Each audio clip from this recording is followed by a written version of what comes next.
Okay, so boom, when you get locked up in the name of love, and now you keep poop in the bag. So it was this guy in the wheelchair, you know what I'm saying? He rolled around all the time. Everybody was cool with him. I come to find out later on why everybody was cool with him. And he was also one of them dudes who couldn't keep a selling because he was a little funky. You know what I'm saying? But at first, everybody not doing the math and putting one and one together, getting two. Most people say, you know what I'm saying, putting two and two together, you know what I'm saying? I guess they were getting four. Everybody not really peeping the move and what's going on. But over time, I come to find out what's going on. But you know me, you know what I'm saying? If you've been paying attention to my stories, I was most definitely one of them dudes who was intrigued with how you get all that time on. Man, what you locked up for? Man, you cool as ever. I would, like, what you do to get in here? You know what I'm saying? I always wanted the backstory on how some of these people did it to me all the time when they found out I didn't smoke for some reason, because I didn't do drugs or drink in the penitentiary. It would always, it struck the curiosity. All my sellers who came, man, what's up, seller? Man, I just went and bought some thimbles. You know what I'm saying? You want to smoke with me? I don't need smoke, seller. The question that come right behind it is, hey, what you locked up for, Zena? What you locked up for, Joe T? I don't know why. But you know what I'm saying? Just, you know what I'm saying? You go outside, I'm hooping, I'm balling in it. Man, Joe T, man, you balling, man. You probably could have did something with your life, man. What you locked, man? What you get in trouble for, Joe T? It just one, and I was one of them dudes too. You know what I'm saying? You get cool with people or been around them, listen to how they treat people. You know what I'm saying? They got a little respect about themselves. You just get like, man, what you locked up for, bro? You know what I'm saying? What's the is like? What I always ask them questions. You know what I'm saying? I was curious. Come to find out, you know what I'm saying? Here we are 6 years later, and it was beneficial to be asking these people why they was locked up for. So the dude in the wheelchair, you know what I'm saying? We coming in from Chad one day. I'm talking about the boy doing 80 miles an hour. I'm talking about he come through balling. You know what I'm saying? And he had to come to a quick halt. I don't know what kind of hands he had, but he almost hit somebody. And he kind of pulled up beside me. Oh, my bad, Joe T, man. He was like, man, how you doing, man? I was like, man, I'm all right. I said, man, what's up with you? He was like, man, I'm doing nothing, man. Just come back and get in that old nasty child, man. Let my guy push me on down there, man. By the time we get to the door, man, he always talking about, man, you got it from here. So I just try to roll in real quick, man, try and catch the rest of my show. And I was like, hey, man, let me ask you something real quick. I was like, what you here for, man? You pretty cool dude, man. You know what I'm saying? You lay back. Man, really, man? He's like, man, come on, man, roll with me real quick, man. Roll with me, man. We'll pull up by the cell real quick. We'll pull up by the cell, man. We'll chop it up. So as he get the, you know what I'm saying? He's like, man, really, Joe T, man, you know, that's a 2-for-1 right there. That's a 2-for-1. I was like, what you mean? He was like, man, you know, same day I caught my charge, man. Same day I end up in this chair for the rest of my life, man. Paralyzed from the waist down, man. You know, man, I was a hard working man, had a family. You know what I'm saying? I got married, you know what I'm saying? And compromised having children. You know what I'm saying? She couldn't have kids, man, and loved her to death, man. Gave her the world, man, everything that she wanted, man. We had bought a house, been in the house like 2, 3, going on about 3 years, Joe T. All right, we pull up right here. Just back up on this wall. Yeah, man, we was going on about 3 years, Joe T, man, and she fixed my lunch every morning, man. We had, man, in-laws, great people, man. They would always come through, man. We'd take vacations together, man. I had a dream life, Joe T. Had a great job, man. Worked for the city, man. And one morning, Joe T, man, she would fix my lunches every morning. She would leave a little note on, little affirmations or scriptures and stuff like that. You know what I'm saying? Just stuff to get my day going, encourage me, you know. She fix my coffee be, you know, and I'd go on about my day, right? And went to work one day, man, and I was rushing out of there, man, and grabbed my bag. And usually I'd get my lunch, put my lunch in the bag. Man, I left out and I forgot to put my lunch in my bag. And I had got so used to eating my wife's food while I was on break, you know, I just didn't want to go buy nothing, or I didn't want to accept nothing from nobody. So I was like, man, I'm going to go back to the house, you know, and I'm going to grab my lunch. So I get in the car, which wasn't far, you know, where we was working at that day, which really wasn't far from the house. So I jumped on in the car, let the boss know, hey, I'm gonna run. And he was like, all right, go. He was like, all right, go ahead. So I drive on to the house, Joe T. I drive on to the house, I dart on down there, get on down there, man. And Joe T, I come in the house, and I go to the refrigerator, and before I get to the refrigerator, I come in, and we had a guest bathroom like right there when you come through the house.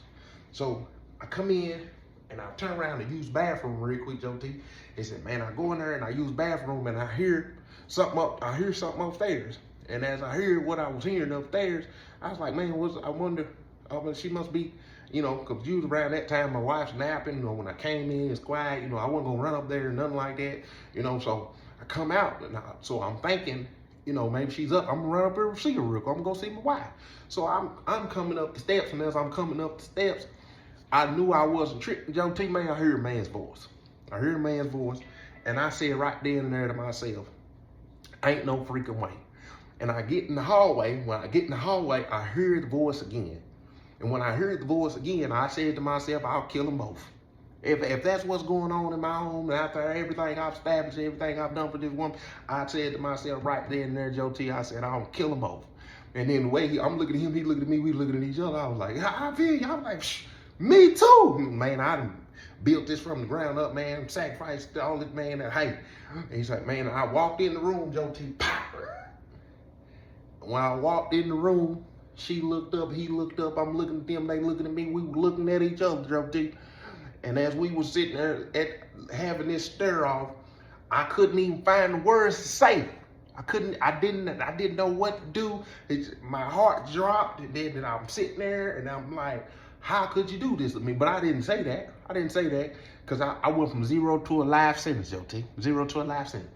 And she started pleading her case and talking about she was sorry and this and that, and it's not what it looks like. What do you mean it's not what it looks like? How many movies have you watched and every time they said it's not what it looks like, it's exactly what I'm looking at? And so when she's saying that, the guy busts out and he says, Joe T, he says, man, I didn't know. She didn't tell me. I didn't know she had a boyfriend. And I'm thinking I still couldn't find the words. I couldn't even say I was her husband at the time. She said, it's not my boyfriend, it's my husband. And I'm thinking she's got the audacity to even slap the title on it right out. It didn't even, my brain was going bonkers, Joe T. And the man said, man, I apologize, man. I did not know, and this, and that, and she's crying, and this, and that. And like I told myself in that hallway, I made a promise to myself, and I'm a man of my word, Joe T. I'm gonna kill them both. And I walked over to the closet that they were both caught, and he was putting on his pants and getting ready to run out of the door. I grabbed my 4 nickel out of there, pow, hit him in his back. When I hit him in his back, he falls down on the floor. He's yelling and screaming. I'm guessing because that slug was on fire. Had his flesh hot. You could already smell it cooking. And I looked over at her, and she was like, no. And I was just walking, Joe T, and I walked over to him, and he looked up at me, and the last thing he saw was the barrel of that 4 nickel. And I blew his brains out, Joe T. After I did that, I looked over at her. I walked over to her as slow as possible so she can get the last seconds of her life, and she better go ahead and be praying to Jesus Christ, because by the time I can get over there, she's going to be standing before on her judgment day on whether she's going to heaven or hell. And right now, she better be pleading and ask for forgiveness of her infidelity, because she's about to die in the Joe T. He said, I walked over there to her, and she threw her hands up and said, you can't do this. And I just looked at her and still couldn't find the words to mumble anything. And Joe T, I pointed that 4 nickel at her, and I was looking her dead in the face as I was doing it, letting her know I was making a very conscious, competent decision. And I looked at her, Joe T, and she looked at that barrel, and she was looking at me shedding them tears, and I said, that's the last tears you ever shed. Pah! I shot her, Joe T. And then right then and there, I found the words. And I said to myself, they can spend the rest of their life together in eternity. And I walked down them steps with my 4 nickel in my hand, went in that refrigerator and said I might well enjoy the last meal she ever made. I popped the refrigerator up, and Joe T grabbed that lunch out of there that she had slapped in that Tupperware. And to my surprise, like always, she had a note on that lunch, Joe T. And the note on that lunch said, you might not always have me, but you'll always have these memories that I took care of you, that I helped take care of you. And I said, well, ain't that something? Because from now on, all I'll have is those memories. I sit down, Joe T, while I was eating my lunch, took my phone out, called my boss and told my boss it's been great working for him all of them years, but I was on my way to prison. And he asked me what I did, and I told him. I said, I just killed my wife and the pool boy. And it wasn't even the pool boy. I was just saying that because, you know, that they always say that the wives, they cheat with the pool boy. So I told him, I said, Joe T, I said, I just killed my wife and the pool boy. And he thought I was playing. And I just hung up the phone, sit there, finish my meal. And I said, I ain't gonna call the police. I'm just gonna drive on down there. So I got out, jumped in my truck, and I was driving down the street, Joe T, and I'm gonna be honest. I regret that moment because I let my emotions drive me to this place right here, you know, and I let a split decision change my life forever. You know, I learned then, you know, it's very easy to get in trouble and it's hard to get out. And you could throw your whole life away in a decision that took you 5 seconds to make, and it'll take you forever, you know. And I'm driving down there, and I realized so many things flashed through my head, just like she said, all those memories. Thought about our in-laws, thought about, you know, all the trips. I just thought about everything. Joe T, I had a stroke while I was driving. They said, man, I started getting lightheaded, man, and chest pains and whatever else was going on, man. And next thing you know, I was just kind of out of it, man. And I went off the side of the road, and by the time I woke up, man, I had no legs, man, and I was in cuffs. And then, you know, they gave me 20 years. They gave me 20 years to say it was a crime of passion, though. And my boss had to come and testify because of what happened, man. And yeah, man, been here ever since, man. Been here ever since. And I was like, dude, what? Now I know I had a crazy case. Now some of these situations, I just be like, whoa, like wow, like, cause I feel like I was a product of my environment. Commercial break me, please. I was a product of my environment. That's a different ball game. When you're a product of your environment, you know what I'm saying, you really ain't got no structure, you ain't got no guidance, you don't know, you know what I'm saying, you just doing what it was that what was around you know what I'm saying. My mama the biggest dope boy in the city, you know what I'm saying. Of course we gonna become dope boys. If you look, and if you don't believe it, only thing you gotta do is look at certain things. Look at Steph Curry. What was his daddy? Basketball player. Look, Klay Thompson. What was his daddy? Basketball player. Look, you just look at certain things and you can see that you 9 times out of 10, I'll say 7 times out of 10, you become what you around. If you look at Mayweather right now, he got his grandson all the time. What he doing? He boxing. Guess what he's gonna end up being? One of the greatest boxers ever. Muhammad Ali's daughter. What did she grow up? You know what I'm saying? She boom, boom, boom, boom, boom, boom, boom, boom. If you look at the history and do your background search on a lot of serial killers and all of these people, go look at how they were raised, how they were brought up, who they had around them. They might not was raised by serial killers, but it was the behavior that they was around that kind of shaped and formed them into that. You know what I'm saying? So in this situation right here, when you hear that, it's like, man, if we could have traded places, you know what I'm saying, I could have had a beautiful life and this and that, beautiful wife and this and that, but he got disrespected and it was on the principle. And unfortunately, me and him are in the same place, and that I'm feeling like I'm more deserving of being here. He's got more time than me. I got special aggravated robbery, special aggravated kidnapping, 1st degree premeditated, 3 counts of felony, and then the escape charge. Now, of course, I only played out to one of them, but I was dead to the right guilty. Not only that, I done did all kinds of stuff way before I even got this time. And this man, one situation, way more time than me. I said, man, that's great. But sometimes that's just how the cookie crumbles, is what they saying. But see, this dude, like I said, he wanted to do, he always had sailors in and out. They always said, you know what I'm saying, he smelled like poop. Well, from watching from a distance at time, I come to find out that this man was a mule and he was a holder. He was a mule at VG, for one, because he in the wheelchair. They gonna bust a move either through the wheelchair or, you know, it's kind of hard to, he can't squat and cough, I don't know the exact, but they not gonna thoroughly go through unless he under the radar, you know what I'm saying? So he a mule and a holder. This how I've come to find out that this man was a holder. So I'm sitting in the park, cooling, you know what I'm saying? I'm minding my own business, but I'm seeing what's going on at the same time. And the wheelchair man get to arguing with somebody because he owed him something. He gonna pay his debt. He just so happened didn't have what the dude wanted. He tried to pay him in hygiene. Most people in the penitentiary do not want to get paid in hygiene. They want the food. You know what I'm saying? So he done tried to pay him in a couple of bars of soap, some toothpaste and all this old stuff. And they get there, he tell him, man, I told you I didn't want no hygiene. You know what I'm saying?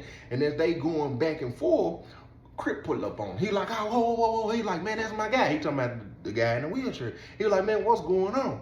He was like, man, I done told dude. He was like, man, why you owe you some money too, cuz? He was like, nah, that's my dude. He was like, man, he good. He was like, what's up? He was like, man, he need to be paying me. I told him I ain't want no hygiene. I gave him some hygiene. I want some food. He was like, well, just give me the hygiene. I give you the food item, what you want. When you see something like that happen in the penitentiary, you thinking certain things. They holding something.